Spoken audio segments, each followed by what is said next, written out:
నిన్ను కన్న తండ్రి నీకోసమే కష్టపడి సృష్టి చేశాడు. నువ్వు తిరిగి తన యొద్దకు రావాలనే ఎదురు చూపులతో ఉన్నాడు.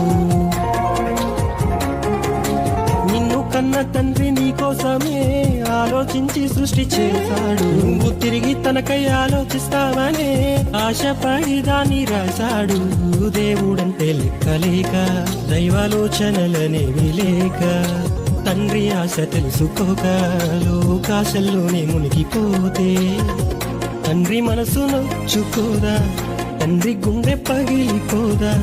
నిన్ను చూడగా గుండె బరువు ఓపలేక ప్రకృతికి చెప్పుకుంటే నీకు పట్టగా లోకమే నిజమని మోసపోకు సోదరా.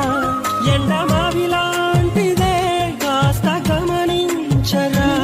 కళ్ళు తెరుచుకో, మనసు మార్చుకో, తండ్రి బాధ తెలుసుకో.